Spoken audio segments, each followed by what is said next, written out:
নমস্কার, শিলিগুড়ি এক্সপ্রেসে আপনাদের সকলকে স্বাগত। আমি ঋতু। আজ বিশ্বকবি রবীন্দ্রনাথ ঠাকুরের 85তম তিরোধান দিবস।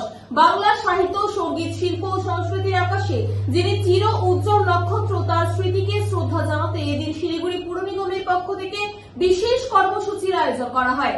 শহরের বাঘাযতীন পার্কে অবস্থিত রবীন্দ্রনাথ ঠাকুরের আবক্ষ মূর্তিতে পুষ্পার্ঘ্য অর্পণ করে শ্রদ্ধা জানান মেয়র গৌতম দেব।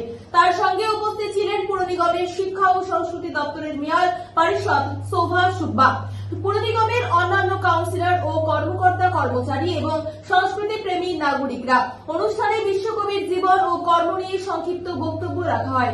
বক্তারা রবীন্দ্রনাথের সাহিত্য, শিক্ষা, চিন্তা এবং বিশ্বদৃষ্টি নিয়ে আলোচনা করেন এবং তার সৃষ্টিকে আগামী প্রজন্মের কাছে পৌঁছে দেওয়ার আহ্বান জানান। আজকে 22শে শ্রাবণ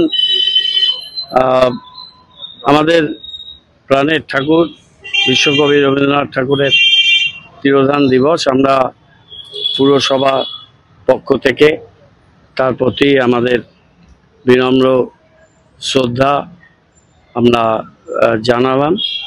সারা দেশ ও জাতি আজকের এই মহাপ্রয়াণ দিবস পালন করছেন। রবীন্দ্রনাথ তার রচনায়, তার কাব্যে, তার গানে, তার কবিতায়, তার প্রবন্ধে, উপন্যাসে, ছোট গল্পে রবীন্দ্রনাথ সবসময় বিশ্বজনীনতার কথা বলেছেন।